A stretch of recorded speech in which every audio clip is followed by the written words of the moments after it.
Hey, what's going on? I'm Marshall from the Warriors. Very cool. Now, my first question and my last question, I ask everybody no matter what. Yeah. Like the first time I interview someone. Way back when on the Warped Tour, I interviewed the Damned. Mm-hmm. So when I sat down to do my interview with them, they turned the tables on me and made me describe their band in 3 words. Mm-hmm. So why don't you describe your band in 3 words? I'd say real, unique, and positive. Cool. Now, just get this over with. Why did it take so long to get another album out? We were broke. Good, honest answer. You gotta do what you gotta do to survive. This is not an industry where you're gonna make money. You're not gonna make money playing hardcore music. We don't make any money. Like, we're on this tour, we're barely making enough to make it to the next show. You know what I mean? And that's just life. And that's what really is the appeal to me, is that it's real stuff for, you know, it's really cool to go out and see my friends across the country and be able to do this. And, you know, you don't make a living doing it, but, you know, am I allowed to... Oh, yeah. You know, for fuck's sake, you see the world. Mm. You know, how many people spend their whole life working to, you know, till retirement, and they're like, okay, cool, and they go see the world, and they're all old, and you know what I mean? Like, we're seeing the world now. It's easy. It's the best thing ever, and we do it for free. You break even. I mean, I'm not a person that cares about money. I don't care about money. I don't care about, you know, money and success. Success is not valued on money to me. That's just the way I am, I guess. But, you know, success is based on how happy you are. If you're happy, you're successful. So. That makes sense. And it's a big misconception to a lot of people out there that bands make money. Well, especially in, like, hardcore. Like, I mean, yes, there's bands that make money, but, I mean, like our level, like the Warriors, we don't make money. I mean... most of my friends' bands don't make any money. Some of my friends' bands make quite a bit of money. Mm-hmm. You know, Parkway Drive does very well, and I'm very proud of them because they work their ass off for everything they have, and they do it because they love it. They don't do it to make money. And that's what sets them apart from other bands. Mm-hmm. You know, like it's funny how this industry works. It's just so full of bullshit, but at the same time, there's still good people and good bands. So, you know, it ends up easy, you know, evening itself out. So, yeah. No, it's true. I mean, I've been doing this for a long time, and yeah, you'll have the bands that you don't even know how their album makes what it makes, and they just blow up huge. And then you'll have a band that just stays on the underground, has their constant fans, and just keeps trudging along. I mean, everyone loves them. Mm-hmm. And they're really equal. The 2 bands are equal. Yep. They really are. Yeah. Wow. I mean, I don't know. That's just the way I view it, I guess. But no, I like that. So I had to get that out of the way because I was like, it was a long time between albums. Yeah, I mean, we were broke, so we had to work. You know, work real jobs. I mean, nothing changes. I mean, you're broke. Things happen on the road. Your trailer breaks down. Your van breaks down. Something like that happens. The next show could be an 8-hour drive. You miss one show, it's like, you have to catch up 8 hours plus another 5-hour drive or something. And it's like you missed that show.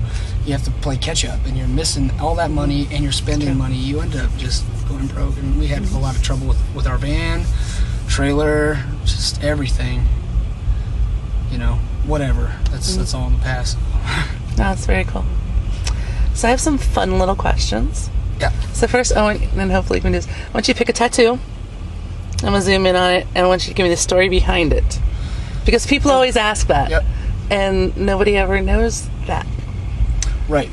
I got this whole forearm here. Hopefully I can do from this. My good friend Gus Ballman out in Spokane, Washington. This whole piece, this whole forearm, is... I'm from Tehachapi, California. This is... it's a real small town. And there's not much there, you know. So this is a water tower. Oh, this is the Tehachapi Water Tower. You know what I mean? It's one of, like, very few landmarks there. It's a real small town. And we're really known for wind energy. Like, we were one of the first cities in America to have a wind farm to create lots of wind energy. So I got some windmills here. And the only reason Tehachapi exists is it's a train town. It was a stop in between, you know, back in the early, 1800s, early 1900s. All that time, from town to town, people would stop in Tehachapi. It was a little train stop town. So I got this train here, It says 309 on it.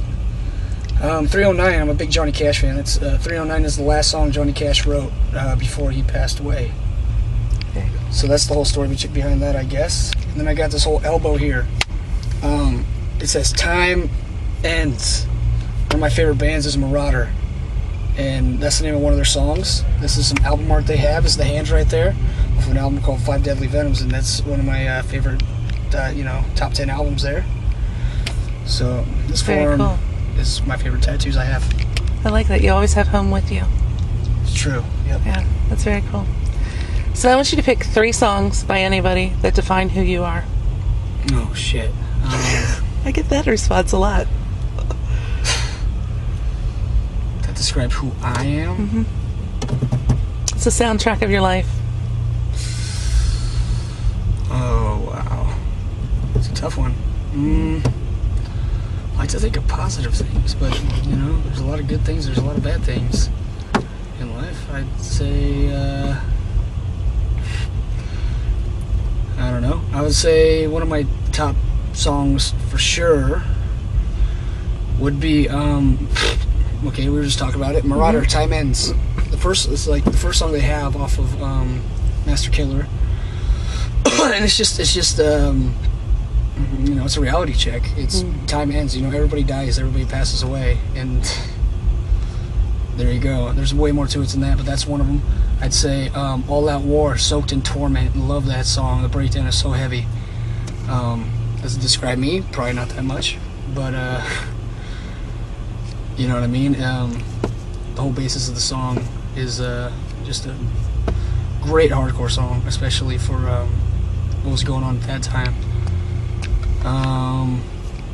I'd say Cro-Mag, Signs of the Times. That's also a really great song that really, speaks to me. So there you go.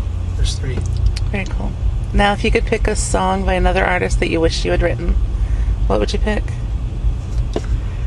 Well, I don't know. I don't wish to have written any song. I mean, like I write songs that make me happy. I don't know. I guess I wouldn't be able to answer that question. I don't know. I write music to make me feel, to make me feel good, to make my friends feel good. I don't know if I would answer that. There's no song I would want to write, because that's... It's not you. No, it's not me. No, that's cool. Last question. Yes. Can I ask everybody this? Yes.